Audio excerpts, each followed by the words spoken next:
본당에서는 지금 그 잠옷실 공사로 인해서 우리 3040 우리 젊은 세대들을 위한 또 아이들을 위한 좋은 예배 공간을 만들기 위해서 준비 중에 있습니다. 다소 불편할 수 있겠지만 이 일이 굉장히 저희 교회로서는 또 우리 모두에게 귀한 축복이 되고 또한 준비의 시간이 된 줄로 믿습니다. 이곳에서도 주님께서 역사하십니다. 이곳에서도 우리 모두가 은혜를 받을 수 있습니다. 여러분, 제 머리 괜찮습니까? 잘 잘라졌죠? 근데 이 머리 제가 잘랐습니다. 중은 제 머리 못 깎지만 목사는 제 머리 깎습니다. 예수님께서는 목사에게 이런 능력도 주십니다. 여러분에게도 해결할 수 있는, 스스로 해결할 수 있는 능력 주신 줄로 믿습니다. 예수님께서는 3년 동안의 공생의 사역을 하시는 동안 그분의 주 사역의 무대는 갈릴리였습니다.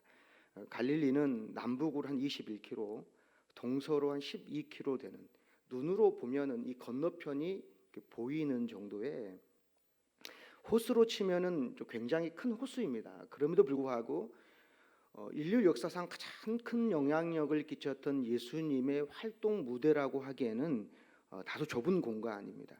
징기스칸이 동북아시아를 전체를 호령하였고 영국이 전 세계를 주무대로 하여 활동했던 것에 비하면 예수님께서 활동했던 장소가 이렇게 작다라는 것은 사실은 깜짝 놀랍니다.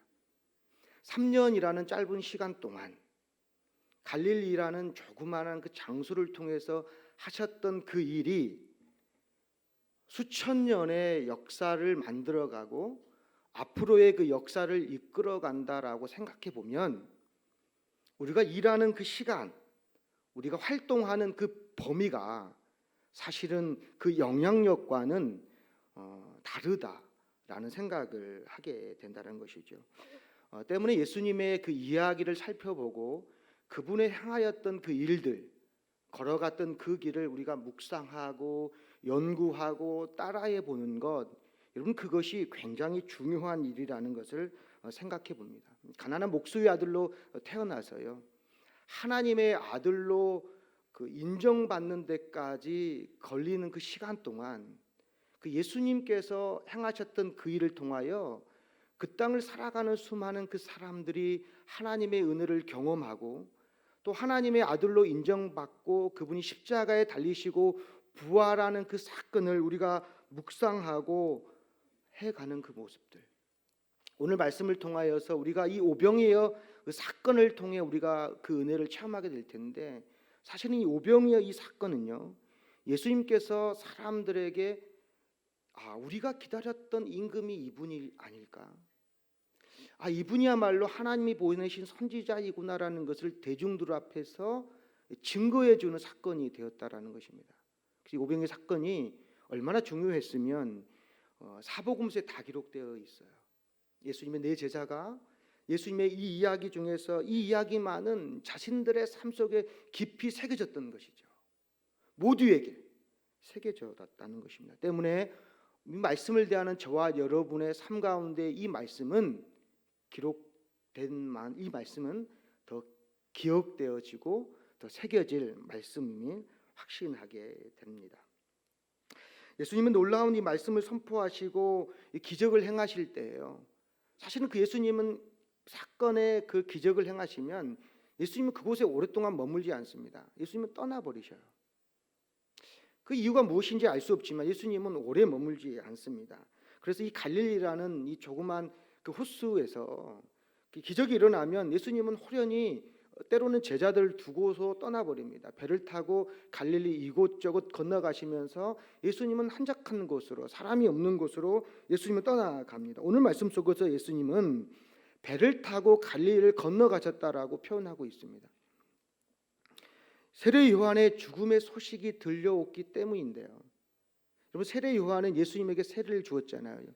예수님이 오시는 그 길을 광야에서 예비한 선지자가 세례 요한입니다. 세례 요한이 헤롯에게 죽음을 당하였다는 소식을 듣자 예수님은 이 갈릴리를 건너 빈들로 가십니다. 한적한 곳으로. 이 마가복음에서는 이 빈들을 한적한 곳으로 표현하고 있는데, 예수님께서는 다른 사람들이 머물지 않는 그곳에 아마도 홀로 가시기 위해서 이 빈들로 가시는 것 같아요. 아마 40일 동안 광야에서 기도했던 그 시간을 떠올리면서 예수님은 그 빈들로 가신 것 같아요. 여러분, 빈들은 먹을 것이 없는 곳이고, 빈들은 사람이 머물지 않는 곳이고, 빈들은 홀로 머물기에. 여러분, 제 아내가 가장 제일 원하는 게 뭔지 아세요? 모르죠? 예. 권사님 굉장히 감사해요. 예, 굉장히 좋습니다. 앞에 꼭 앉아주세요. 주일 예배에도. 예. 제 아내가 원하는 시간은 홀로 있는 시간이에요. 남편이 얼마나 기쁨을 주지 못하면 그럴까요? 육아에 지친 아내가 가장 원하는 것은 물질도 아니고, 무슨 좋은 옷도 아니고 보석도 아니고 홀로 있는 시간이더라고요. 맞습니다. 우리 모두가 그렇습니다. 바쁜 일상 속에서 때로는 즐겁고 좋은 일이 있어도 우리에게 정말 중요한 시간, 필요한 시간은 홀로 머물 수 있는 한적한 시간입니다. 때문에 많은 영성가들은 홀로 있기 위해서 홀로 머물 수 있는 장소를 구하고요, 그 시간을 확보하기 위해서 물질을 투자하고 시간을 투자합니다. 예수님께서는 홀로 한적한 곳 빈들에 머물기 위해서 제자들을 떠나 배를 타고 홀로 빈들로 가셔서, 그곳은 갈릴리 동북쪽인 베스데다라는 지역인데 그 지역에 홀로 머물러 계신 것입니다. 아마 예수님께서는 홀로 기도하고 싶었던 것으로 보여집니다. 근데 여러분, 예수님의 인생이 그런 것 같습니다. 예수님 홀로 머물고 싶어도요, 사람들이 예수님을 가만히 두지 않습니다. 예수님께서 한적한 곳 베세다에 가셨다라는 소식이 들려왔는지 주변에 있는 사람들이 몰려듭니다. 오늘 말씀에 의하면 그 사람들이 걸어서 갔다라고 표현해요. 무리들이 예수님을 따라 예수님이 가신 곳으로 다 몰려드는 거예요. 마치 연예인들이 막 공항에서 선글라스 끼고 막 도망다니면 그 일을 어떻게 알았는지 뒤쫓아가는 것처럼 예수님이 가는 길을 사람들이 따라가는 것입니다. 홀로 머물 수가 없는 것이죠. 오늘 성경의 말씀에 의하면 예수님은 그 빈들에 머물고 계신 그 예수님 앞에 찾아온 그 무리들을 보시고 주님께서는 그들을 향한 긍휼의 마음이 일어났다라고 성경이 기록합니다. 여러분, 생각해 보세요. 나만의 시간을 갖고 싶었는데, 나 홀로 있는 시간을 갖고 싶었는데 옆에 사람들이 귀찮게 해요. 좀 저리 좀 가. 이따 올래? 나중에 올래? 아니, 나 1시간은 내가 홀로 내가 머물기로 했거든. 좀 이따 와. 자, 내일 아침에 오세요. 여러분, 병원에 갈 때 가장 서러울 때가 뭐냐면요, 갔는데 3분 차이로 내일 오세요 할 때예요. 저 이분인후과에 가끔 가게 되는데 내일 오래요. 너무 서운해요. 그런데 예수님께서는 그들을 불쌍히 여기셨다라고 성경은 기록하고 있습니다. 그리고 그 무리들 중에 있는 병든 사람들을 치료하기 시작합니다. 그들을 그냥 홀로 가만히 두지 않으시고 병든 자들을 고치셔요.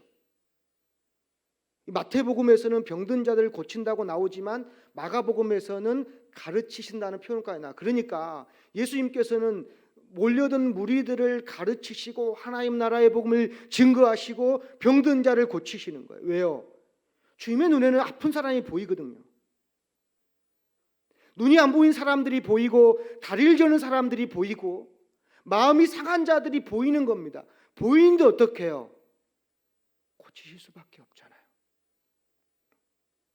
내일 오세요. 내일 고쳐줄게요가 아니라 예수님은 찾아온 그 무리들을 주님께서는 고치십니다. 다른 복음서에서는 그 무리를 향한 예수님의 마음을 이렇게 표현합니다. 그들의 목자 없는 양 같음을 인하여 불쌍히 여기사. 5,000명이나 되는 수많은 군중 앞에서 이 목자 없는 양 같다고 그러십니다. 왜요? 여러분 그 시대에 진짜로 목자가 없었습니까? 여러분 그 시대의 서기관과 바리새인 율법학자들 얼마나 똑똑한 분들이 많았는데요. 그러나 그들 중에 누구도 백성들이 어디로 가야 되는지, 백성들의 아픔이 무엇인지, 백성들의 삶이 어떤지 이해하는 목자가 없었다는 거예요. 여러분 제사장도 없었습니까? 많았습니다. 근데 여러분 로마가 이스라엘을 정령하고 난 다음에는 레위 지파가 사라집니다. 제사장 제도가 완전히 무너집니다. 그래서 돈을 가져가면 제사장을 시켜주고 많은 돈을 가져가면 대제사장으로 임명했습니다. 헤롯이. 많은 목자가 있고 많은 지도자가 있고 많은 여러분 똑똑한 율법학자들이 있지만 백성들의 마음을 흡족하게 해주는 그런 사람이 없었다라는 것입니다. 그래서 예수님께서는 그들을 보시고 목자 없는 양 같아 불쌍히 여기셨다라고 성경은 기록하고 있는 것입니다. 예수님은 불쌍한 그 무리들을 치료하시고요. 하나님 나라의 복음을 그들에게 다 증거하십니다. 여러분 5천 명이 되는 사람들 앞에 예수님께서 치료를 해주세요. 눈먼 자들 치료해 주십니다. 그러면요 만약 여기서요 제가 만약에 누구 한 명을 치료했다 생각해 보세요. 그러면요 저 뒤에 있는 분도 안 아파도 어디가 아픈 것 같아.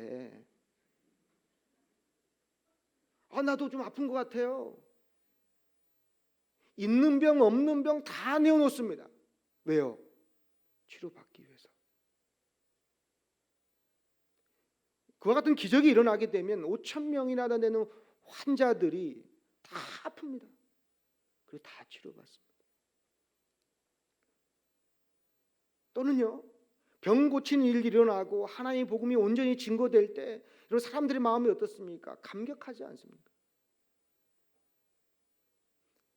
그동안 저 사람이 그렇게 아팠는데 치료를 받았어. 감격이 넘쳐납니다. 아프지 않은 사람들까지도 내가 몸이 다 낫는 것 같아요. 배고픔을 느낄까요? 2명 빼고 느낍니다. 느끼지 못합니다. 여러분 아무도 느끼지 못합니다. 여러분 병든 사람들이 고침받고 안진병이가 일어나고요. 눈먼 자들이 앞을 보는데 누가 배고픕니까? 그 은혜의 도가니에 빠져 있으면 여러분 시간 가는 줄도 모르는 것입니다. 여러분 그런 경험이 있지 않습니까? 은혜에 빠지면요 여러분 저녁이 된지도 몰라요. 내가 즐거운 일 있어 보세요. 밥한 일도 있지 않습니까? 막 즐겁게 일하다가도 무슨 일을 해야 되지? 가지 않습니다. 즐겁고 행복하면 그 일들을 다 잊어버립니다.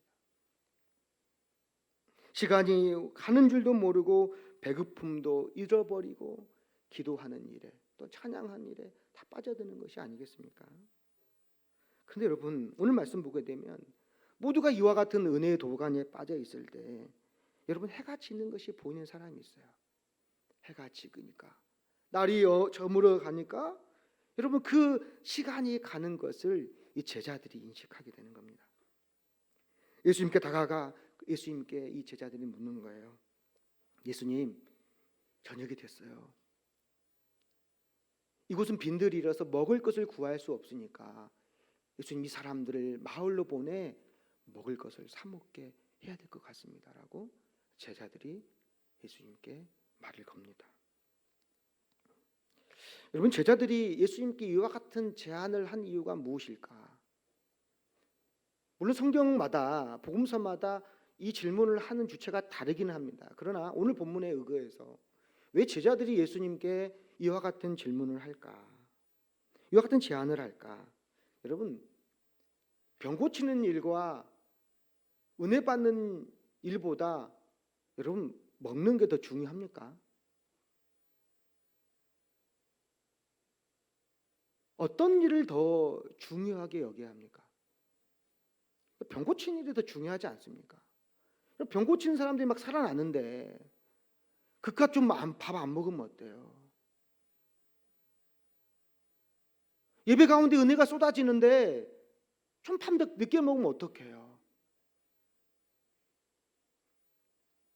여러분 추측하건대요, 이 제자들은 하루 종일 예수님께서 병을 고치는 현장에 있으면서 예수님의 일을 도왔던 것 같아요. 수고하며 애쓰고 함께 병을 고치다가 해가 넘어가는 것을 보니 여러분 배고픔을 느끼게 된 거예요. 아무래도 제자들이 배가 고팠나 봅니다. 여러분 우리는 그런 생각을 해봅니다. 영적인 일에 갈급한 사람들, 병든 몸 때문에 힘들어하는 그 사람들 앞에 여러분 이 제자들의 이 모습이 철부지같이 보이기도 합니다. 그깟 밥 먹는 것이 무엇이라고. 여러분 그렇지만 우리도 그렇지 않습니까? 주의 일을 하면서 정말 귀한 일, 중요한 일을 하면서도요, 나의 간단한 정말로 생리적인 그런 욕구나 필요에 의해서 가장 중요하다고 여기는 그 영적인 일도 사실 멈추게 되는 일들이 많아요. 내 밥 먹는 그 일이 다른 어떤 영적인 일보다 중요하게 여기게 될 때가 많고 그 본능대로 우리 삶을 달려가게 될 때가 많다라는 것이죠. 여러분 그것이 잘못된 것입니까? 물론 사람마다 선택에 따라 다릅니다. 어떤 것이 내가 더 중요하다, 참을만 하면 참을 수 있을 것이고 다 중요하다 생각할 수도 있는 것이지요. 그런데 여러분 그런 제자들을 향하여 저는 예수님의 그 모습이 굉장히 중요하다라고 저는 생각을 해요. 예수님께서는 제자들을 향하여 야 저기 병든 사람이 보이지 않아? 야 너희들은 그렇게 내가 하나님의 말씀을 전하는데 밥 먹자라고 하는 그 말 할 만하냐? 예수님은 제자들을 호통치거나 한심하다 반응하지 않죠. 그들의 요구를 당연하게 여기시면서 그들의 요구를 듣고 예수님은 제자들에게 반응하신다라는 것입니다. 그런데 저는 여러분 오늘 말씀을 통해서 오늘 주목하고 싶은 대목은 무리들을 마을로 보내 먹을 것을 사 먹게 하자라고 주장했던 그 제자들에게 주님께서 보이신 그 반응을 오늘 설교의 제목으로 뽑았는데요. 저는 그 말씀을 오늘 여러분과 함께 나누고 싶은 것입니다. 예수님께서 제자들에게 뭐라 말씀하시지요? 뭐라고 말씀하시죠? 너희가 먹을 것을 주라. 하루 종일 병 고치고 복음 전하라 수고하였던 그 예수님께서 야 내가 그동안 수고하고 애쓰고 병 고쳤으니까 야 먹는 것은 니들이 좀 준비할 수 있지 않아? 예를 들어 야 내가 밥 했잖아, 야 설거지는 좀 니들이 좀 해. 그렇게 말씀하시는 걸까요? 왜 예수님은 이 제자들에게 너희가 먹을 것을 주라고 말씀하실까?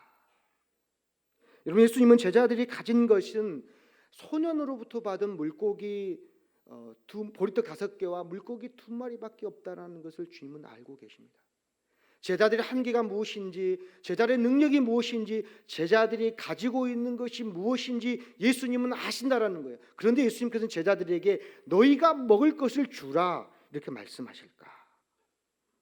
분명히 제자들을 향하여 말씀하신 이유가 있을 것이다라는 것입니다. 예수님은 제자들에게 보리떡 5개와 물고기 2마리를 가지고 오게 하신 다음에 하늘을 우러러 축사하신 다음에 그것을 제자들 통하여 먹이십니다. 여러분 그렇게 해서 몇 명 먹었습니까? 몇 명 먹었죠? 5,000명이 먹었습니다. 5,000명이나 되는 사람이 먹었죠. 여러분 저도 5,000명 먹일 수 있다면 믿겠습니까? 예? 믿을 수 있죠, 원사님? 되죠? 먹을 수 있죠. 고맙습니다. 예. 5,000명 어떻게 먹일 수 있냐? 먹을 수 있어요. 그 떡과 고기를 5,000개로 나누면 되잖아요. 안 그렇습니까? 아니요. 5천만 명도 먹일 수 있어요. 그 성경은 어떻게 기록하고 있냐면요. 참 성경은 정말로 디테일해요. 다 배불리 먹고요. 5,000명을 먹이시는 것이 중요한 것이 아니라 5천 명이 배불리 먹었어요. 저는 5천 명을 배불리 먹일 수는 없어요. 그러나 5천 명은 먹일 수 있어요. 맞죠? 그런데요, 더 놀라운 사실이 있습니다.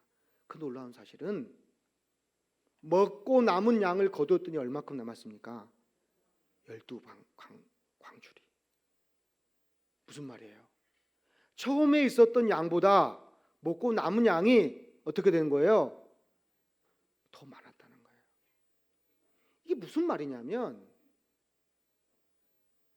오병이를 먹었고 남는 양이 물고기 2마리와 보리떡, 물고기 하나와 보리떡 3개라 그러면 반만 사용하고 남은 거잖아요.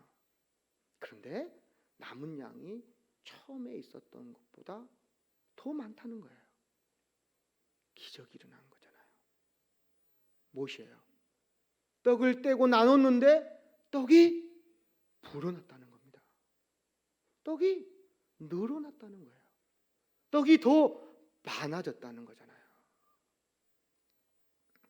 너무 뻔한 이야기, 여러분 알고 있는 이야기, 여러분 하여서 여러분 놀라지 않는 것 같아요. 여러분, 주님께서 저와 여러분의 삶 가운데 이와 같은 기적을 행하실 수 있습니다. 왜요? 주님이시니까. 주님은 우리를 배불리 먹이시길 원하세요. 찔끔찔끔 맛보기만 하는 것이 아니라 주님은 우리 모두가 주의 은혜에, 주의 사랑 앞에 다 배불리 흡족하게 먹기를 원하십니다. 여러분 질문할게요. 그렇다면 떡이 언제 불어났을까요? 첫 번째, 예수님께서 축사하신 다음에 떡을 뗄 때. 두 번째는 제자들이 떼서 나눠줄 때. 언제일까요? 예수님이 떡을 뗄 때.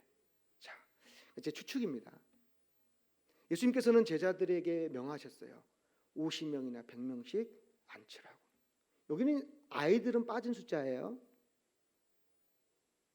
근데 예수님께서 제자들에게 떡을 나누어 주실 때 제자들이 12명이라고 한다면 여러분, 제자들 한 사람당 맡은 사람이 몇 명쯤 되겠습니까?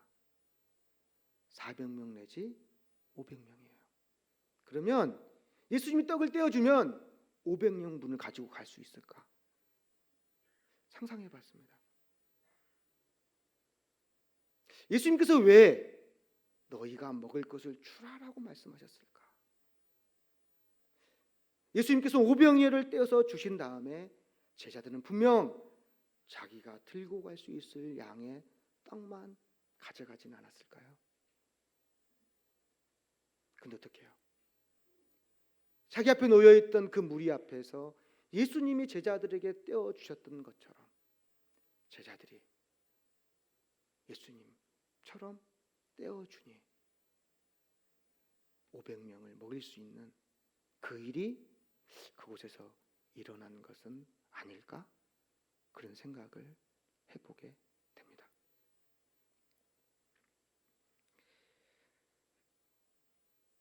물론 무리가 있는 해석일 수도 있어요. 왜? 이와 같은 성경의 내용이 기록되어 있지는 않습니다.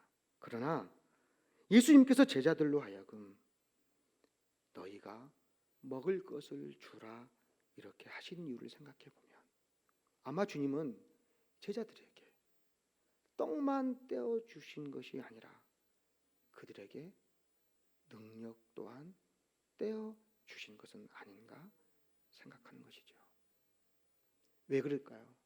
마태복음 10장 말씀을 보게 되면 예수님께서 제자들을 12제자를 부르실 때 어떻게 하시냐면요, 그들에게 병 고치는 능력과 약한 것을 온전하게 하는 능력과 귀신 쫓는 능력을 주시고 마을로 전도를 보내십니다.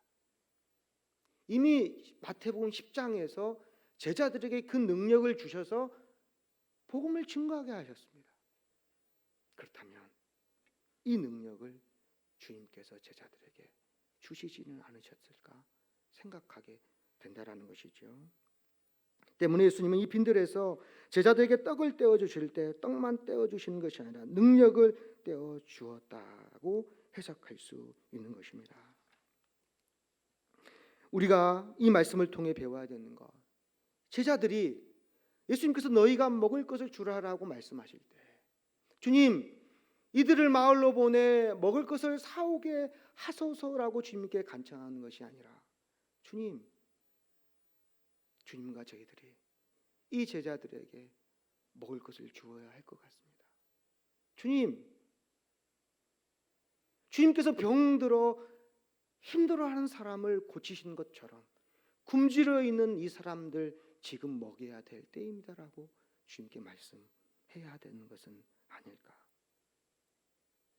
그 제자들이 주님 앞에 또한 이 제자들이 무리 앞에 설 때 떡을 나누어 줄 때 주님께 받은 그 능력을 주님의 것으로 무리들에게 담대히 나눌 수 있는 그 은혜와 담대함이 이 제자들에게 있어야 할 것입니다. 주님께서 주신 떡을 떼어주니 여러분 어떻게 되었을까요? 어떻게 되었습니까? 떡을 떼어주니 떡이 어떻게 해요? 불어났잖아요. 떡을 뗄 때마다 여러분 없어지는 것이 아니라 떡이 많아졌습니다. 내 것인 줄 알지 않고 주님의 것이라 여기고 주님의 능력을 나누어 주었더니 불어납니다. 없어지는 것이 아니라는 것이죠. 예수님은 주님의 능력을 나누어 줄 제자를 찾으십니다. 예수님께 받은 것을 무리에게 나누어 줄, 딜리버리 해줄, 전달해 줄 그 제자를 찾고 있다라는 것이죠. 바로 여러분이 그와 같은 주님의 제자인 줄 믿으시기를 바랍니다. 저와 오랜 기간 가깝게 지내왔던 목사님이 계시는데 이 목사님께서 서울에 있는 좀 대형 큰 교회에 목회를 하고 계셨습니다. 목사님께서 하나님께서 그 목사님에게 떠날 마음을 좀 주셔서 작년 연말에 선교사로 떠나겠다는 마음 두고 교회를 사임할 때 교회에서 이 목사님을 선교사로 파송해 주었어요. 근데 코로나가 있는 상황이잖아요. 나갈 수가 없는 거예요. 나라도 정해졌고 가기로 했는데 지체되고 지연되는 겁니다. 어떻게 해요? 가족도 먹여 살려야 되잖아요. 그래서 아르바이트를 하기 시작했습니다. 생계를 위해서 아르바이트를 하고 되는데 일이 좀 많아지는 거예요. 그랬더니 이 벌이가 좀 많아집니다. 이러다가 안 되겠다 싶어가지고 어려워하는 목사님께 그 일을 다 넘겼어요. 목사님, 개척교회 목사님에게 목사님 이 일 목사님 하세요. 그럼 다시 기다렸는데 줘버렸는데 일이 생겨나는 거예요. 일을 줘요. 또 어쩔 수 없이 일을 또 해주니까 일을 하게 됐습니다. 그랬더니 또 주변에 또 힘들어하는 분이 보이는 거예요. 자기 일을 안 되겠다 싶어서 반 줄여가지고 반을 또 그분에게 줬어요. 그렇게 개척교회 하는 10분의 목사님들에게 자기를 띄워준 거예요. 자기 게 아니었어요, 처음부터. 그랬더니 저 경상도에서 충청도에서 선교사로 갔다가 들어와서 어디 갈 데 없는 목사님이 그 목사님에게 저도 좀 살려주세요라고 연락이 오는 거예요. 그 목사님에게 또 자기를 줘버립니다. 그렇게 해서 10가정이 넘는 개척교회 목사님과 선교사님 가정을 그 목사님을 통해 돕는 거예요. 저는 충격을 받았습니다. 어떻게 이와 같은 일이 벌어질 수가 있지? 저는 이 목사님 보면서 이 빈들의 그 사역자들, 그 빈들의 사역자들을 위해서 이 빈들의 목사가 자기의 가진 것을 줬더니 또 생겨나는 걸 보았어요. 복음은 이와 같은 것이 아닐까? 정말 복음이 이런 거 아닐까? 목사라고 해서 영적인 것만 나누어주고 말씀만 전하는 것이 아니라 힘들어하고 지쳐있는 그 사람에게 내 것을 제가 나눌 수 있어야 되는 것은 아닌가라는 생각을 제가 여러분 이걸 처음 하게 됐어요. 목사는 영적인 메시지만 공급하면 되지라고 생각을 하였는데 이런 일도 있구나. 그러면서 주님께서도 영적인 필요가 있는 사람들에게 영적인 것을, 배고픈 사람들에게 배고픔을 해결해 주었던 것처럼 하나님의 사람은 빈들에 있는 수많은 사람들에게 이 주님처럼 너희가 먹을 것을 주라라고 말씀하신 주님의 음성이 들려올 때 우리 것을 줄 수 있어야 하는구나라는 생각을 하게 되었습니다. 사랑하는 성도 여러분, 우리 주변에도 빈들의 삶을 살아가는 수많은 사람들이 있습니다. 은혜의 빈들, 예배의 빈들, 나눔의 빈들, 사랑의 빈들, 그 한적한 곳에서 신음하며 고통스러워하며 채움받기를 원하는 수많은 사람들이 우리 가운데 있다라는 것이죠. 주님이 모를까요? 우리가 내 먹기에 알맞은 오병이밖에 없다는 거 아시죠? 알고, 주님 이건 내 자녀들 먹여야 돼요. 주님 이건 내 새끼들, 내 가족 먹을 만큼밖에 없어요. 이거 갖고 뭐 어떻게 하겠어요? 주님 모르시지 않으면서도 오늘 제자들에게 갈 것 없다, 너희가 먹을 것을 주라 말씀하셨던 것처럼 우리에게 그 말씀이 들려올 때 우리 손에 있는 것을 내어줄 수 있다면 오늘 말씀처럼 내어준 것보다 더 많은 양이 우리 가운데 생기지 않을까요?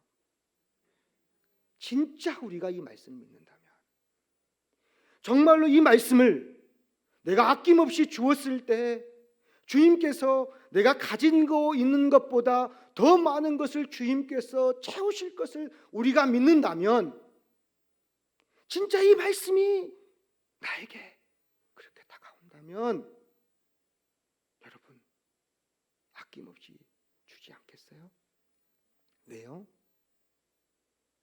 주님께서 축사하시고 주님께서 우리에게 주신 거잖아요.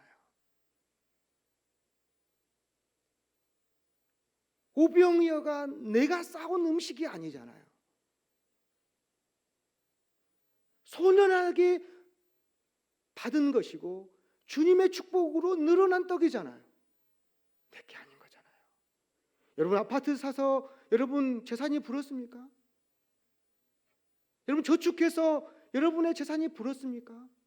누가 한 것이에요? 내가 죄를 발휘해서 내가 잘 투자해서 그렇게 된 것입니까?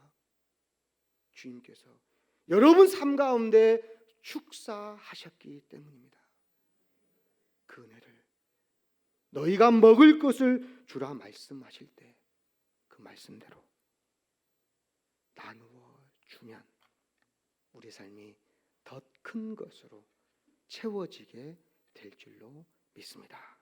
기도하겠습니다. 하나님, 너희가 먹을 것을 주라 말씀하실 때 하나님, 우리가 가진 그것을 아낌없이 줄 수 있는 복된 사람이 되기를 원합니다. 가진 것 아무것도 없는 것 같지만 받은 은혜가 커서, 그 사랑이 커서 그 은혜를 나누기에 아까워하지 않는 우리 안산제일의 모든 성도님 되도록 주님 축복하여 주시옵소서. 감사드리며 예수 그리스도의 이름으로 기도합니다. 아멘.